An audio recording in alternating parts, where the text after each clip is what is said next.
अगर आप क्रिकेट देखते हो और कभी एलबीडब्ल्यू आउट होता है तो आपने ये मूवमेंट जरूर फील किया होगा। स्क्रीन के सामने बैठकर आप बोल तो देते हो कि बॉल हिट हो रही है, बॉल पैड पर लग रही है, स्टंप पर लग रही है, फिर ये एम्पायर कॉल क्यों? कभी तो फ्रस्ट्रेशन ज्यादा हो जाती है जब ब्रॉडकास्टर बोल देते हैं DRS नॉट अवेलेबल। तब लगता है कि टेक्नोलॉजी भी कंफ्यूज हो गई है, लेकिन सच तो ये है कि टेक्नोलॉजी कभी कंफ्यूज ही नहीं होती। कंफ्यूज तो हम होते हैं, क्योंकि जो हम देख रहे होते हैं वो असल में रियलिटी नहीं होती है। आज की वीडियो में मैं आपको ये टेक्नोलॉजी एक फ़ैन की नज़र से नहीं, एक इंजीनियर की नज़र से समझाऊंगा कि आखिर DRS काम कैसे करता है। सबसे पहले एक मिसअंडरस्टैंडिंग क्लियर कर देते हैं। टीवी पे जो आप एनिमेशन देख रहे होते हो जिसमें बॉल स्टंप को हिट करती है, असल में वो ओरिजिनल फुटेज होती नहीं है, विजुअलाइजेशन प्रेडिक्शन होती है। रियलिटी में जब बॉल पैड पर लग जाती है उसके बाद बॉल फिजिकली रहती ही नहीं है। उसके बाद जो हमें एक पाथ दिखाया जाता है वो एक मैथमेटिकल मॉडल का रिजल्ट होता है। लेकिन ये टेक्नोलॉजी ऐसे भी काम नहीं करती।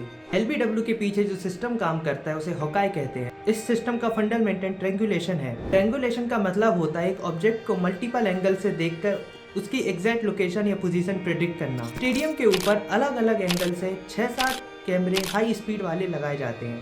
ये कैमरे कलर नहीं होते, ये ब्लैक एंड व्हाइट कैमरे होते हैं जो बॉल पे फोकस करते हैं, क्योंकि उसका काम ब्यूटी को कैप्चर नहीं, बॉल को कैप्चर करना और एक्यूरेसी देना होता है। सोचो हमारी आइस का फ्रेम रेट 30 to 60 FPS होता है, वहीं पर इन कैमरों का फ्रेम रेट 340 फ्रेम पर सेकेंड होता है। हर कैमरा बॉल को अलग अलग एंगल से दिखाता है। कैमरा A बोलता है कि बॉल इस तरफ है, कैमरा B बोलता है बॉल इस तरफ है और कैमरा C बोलता है बॉल इस तरफ है। कंप्यूटर इस तरह के इनपुट को कंबाइन करता है और एक कोऑर्डिनेट तैयार करता है जिससे ऑब्जेक्ट की एग्जैक्ट लोकेशन या फिर पोजीशन पता चलती है और इस 3D स्पेस में बॉल का मूवमेंट रिकॉर्ड होता है। इसलिए हॉकाई क्रिकेट में ही नहीं, हॉकी, फुटबॉल और टेनिस में भी यूज होता है। अब बॉल की पूरी जर्नी को हम डिटेल में समझते हैं कि आखिर ये काम कैसे करती है। तो जैसे ही बॉल बॉलर के हाथ से निकलती है तो कैमरे तुरंत ही उसकी ट्रैकिंग करना स्टार्ट कर देते हैं।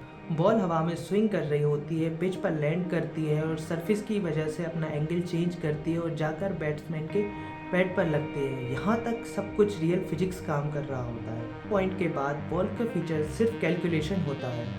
कंप्यूटर AI ये देखता है कि बॉल कितना स्विंग हुई, कितना बाउंस था और पैड पर किस स्पीड से लगी। इस सब पूरी प्रोसेस के बाद हमें जाकर एक आंसर मिलता है कि जब बॉल पैड पर लग जाती है तो उसके बाद वो जाती कहाँ है, और इसका जवाब प्रोबेबिलिटी होता है। तो अब हम बात करते हैं ट्रेनिंग की। हमें सिस्टम को पहले सिखाना पड़ता है कि बॉल आखिर होती क्या है ताकि वो उसे ट्रैक कर पाए। इसलिए AI को मिलियन ऑफ इमेजेस दिखाई जाती हैं ताकि वो उन इमेज को देखकर समझ सके कि बॉल आखिर होती क्या है, हर कंडीशन में बॉल दिखती क्या है। AI हर फ्रेम में ये सीखता है कि बॉल का आखिर पिक्सल पैटर्न क्या है और जो चीज़ें बॉल जैसी नहीं लगती, जैसे कि प्लेयर, क्राउड, इन सारी चीज़ों से अपना फोकस हटाकर सिर्फ बॉल पर लगाता है। और ये सारा प्रोसेस एक बार का नहीं, सालों से रिफाइन होते हुए आ रहा है ताकि ये हॉकाई सिस्टम जितना अच्छा हो सके उतना अच्छा बने।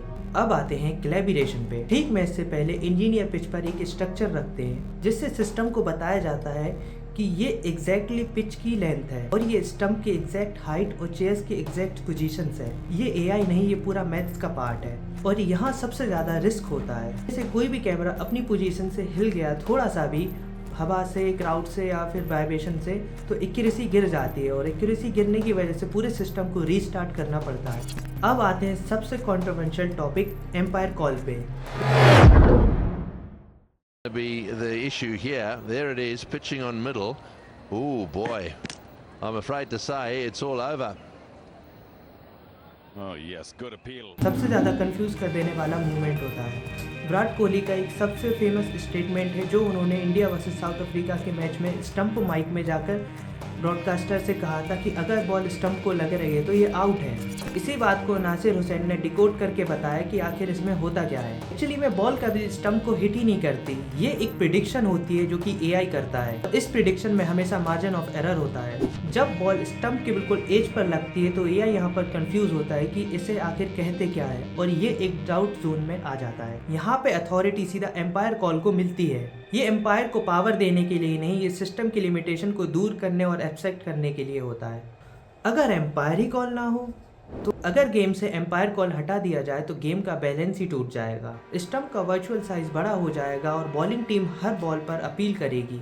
हर बॉल पर रिव्यू लिया जाएगा और एम्पायर प्रेशर में आकर हर बॉल पर गलत डिसीजन देने लगेंगे। टेस्ट क्रिकेट फास्ट फॉरवर्ड में चला जाएगा, जहां वो 5 या 4 दिन की जगह नहीं सिर्फ 2 या 1.5 दिन में खत्म हो जाएगा। इसलिए एम्पायर कॉल का यूज गेम को बैलेंस और फेयर बनाए रखने के लिए किया जाता है।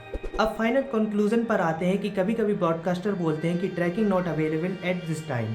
इसका मतलब ये नहीं है कि टेक्नोलॉजी ही फेल हो गई है, इसका मतलब है कि रिलायबल डेटा अवेलेबल नहीं है। जैसे कि मैंने आपको बताया था कि हल्की सी भी कैमरा मूवमेंट होने पर एक्यूरेसी गिर जाती है, सिस्टम रीस्टार्ट करना पड़ता है। और क्रिकेट में एक रूल है कि रॉन्ग डिसीजन देने से अच्छा है कि नो डिसीजन उसे कंसीडर किया जाए।